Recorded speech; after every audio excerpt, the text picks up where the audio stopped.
বৃষ্টি পড়ছে, এখন আমরা বেরোচ্ছি। আমি আর তোজো যাবো বাড়িতে, ওর বাবা আর ওর কাকাকে দেখালাম, ওরা যাবে না ওদিকে। চলো এই ব্যাগ নিয়ে আয়। হ্যাঁ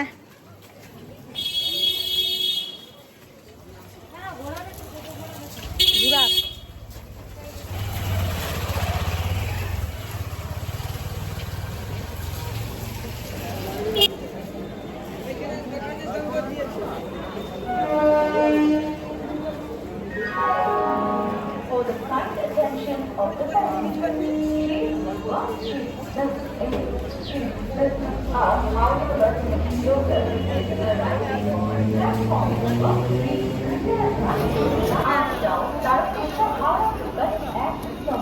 কিনে দিল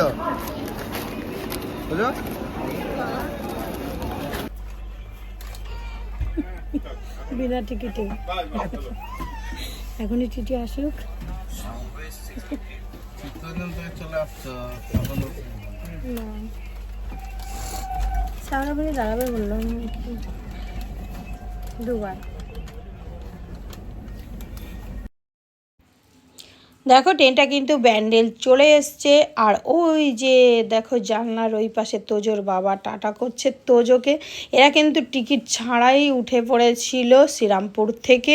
তো আমার দেওয়ারের মুখটা দেখার ছিল, সেই টিকিট না কেটে। টিটিও কিন্তু এসেছিল, কিন্তু এদের ওপর দয়া দেখিয়ে টিটি কিছু বলেনি। কেন বলেনি বুঝতে পারলাম না, তো কিছু বললো না। তারপরে আমার দেওয়ার কিন্তু উঠতে চায়নি। ও একজন মানে সৎ ছেলে বলতে পারো, একদম সব দিক থেকে।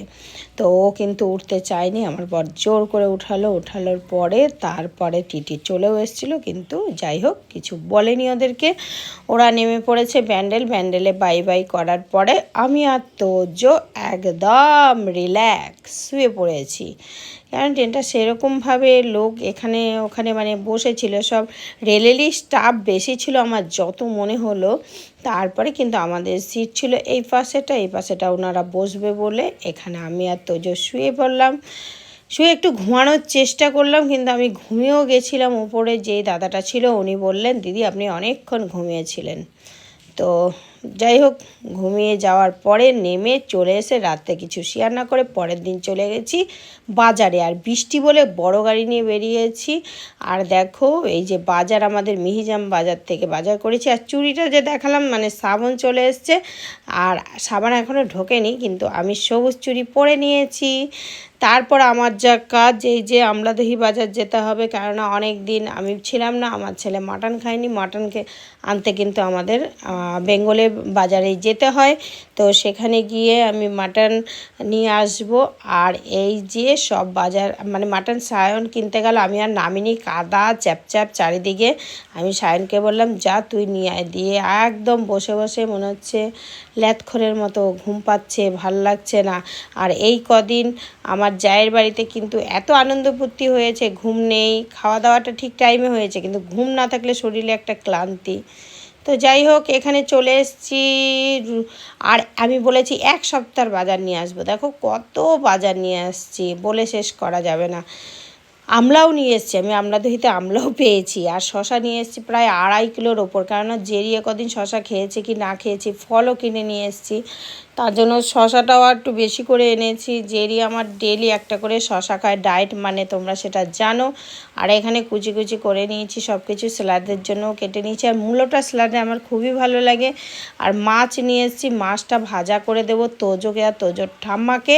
আর এখানে মাটন করব, তো এখানে সব কিছু রেডি করে মাছটা ভাজা চাপিয়ে দিয়েছি। এই করতে না করতেই চলে এসছে আমাদের ছোট হিরো, আর ওনাকে আপ্যায়ন জানাচ্ছে এই যে জেরি বাচ্চা তোজো এসছে। ব্যাস ওকে যে ও উঠছে, ওকে জায়গা দিয়ে দিল যে এবার সাইড দিয়ে উঠে যাও। আর তোজো একটু বদমাশি করে বলে একটু ভয়ও পায়ও। তো যাই হোক যে চলে আসলো, আমি আবার তোজোকে বললাম তোজো একটু আদর করে দাও ভাইকে। তো তোজো একটু আদর করে দিল। ও ভাবলো আরেকটু আদর করবে, কিন্তু তোজো কিছু একটা বলতে ব্যস্ত ছিল আমাকে। ওর স্কুল থেকে আসলে অনেক কিছু বলার থাকে, অনেক কিছু কি বলবো, মানে এত কিছু বলে ওকে স্নান করাতে তাও বলার থাকে, ওকে খাওয়াতে নেব তাও বলার থাকে। তো তো যাই হোক, এখানে দেখো ঠাকুরের বাসন দুপুরে খাওয়া দাওয়া সব হয়ে গেছে। আমি স্নান না করে গিদারের মধ্যে খাওয়া দাওয়া করে নিয়েছি। সব কিছু করার পরে আমার কাজ ছিল যে ঠাকুরের বাসন মাজা। তো আমি ঠাকুরের বাসনও মেজে চলে এসেছি। দেখো এখানে দেখাবো ঘুষি, আদৌ ঘুষি মুষি কিছুই দেখাচ্ছি না। আমি কাচতে যাব, কাচতে যে এইভাবে জামা কাপড় কাচতে হবে, জামা কাপড় না, ঠাকুরের কাপড় চোপড়, ঠাকুরের পাতার সব কাচাকাচি করবে। এই কদিন ছিলাম না তো। তো এই দেখো ঠাকুরের বাসন একদম মেজে চকচক করে দিয়েছি। আর এই করতে নিয়েতে আমার কিন্তু বেজে গিয়েছিল 4টে।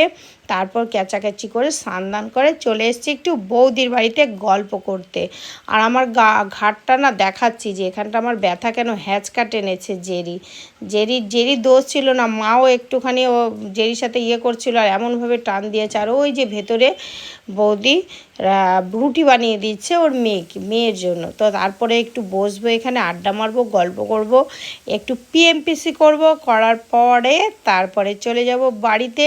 তো গল্প পুরো কমপ্লিট হওয়ার পর বাড়ি যাওয়ার সময় আমার নিচে দেখো আমার চৌকি, এটা চৌকির উপরে সব গাছগুলো তুলে দিয়েছি। কেননা আমি আবার দেখছিলাম জল আছে কি না, কেননা বর্ষাতে বাইরে কত একদম জল জমে থাকবে এই টবগুলোতে, তার জন্য বারান্দাতে তুলে দিয়েছি। এই দেখো গাছগুলো কত বড় বড় হয়ে গেছে, সেটাই একটু তোমাদের সাথে শেয়ার করলাম।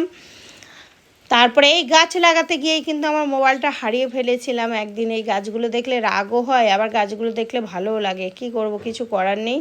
চলো এখন যাব ওপরে, গিয়ে জেরিকে খেতে দেব, আমরা খাওয়া দাওয়া করব। আমি রাতে সেরকম একটা কিছু খাইনি।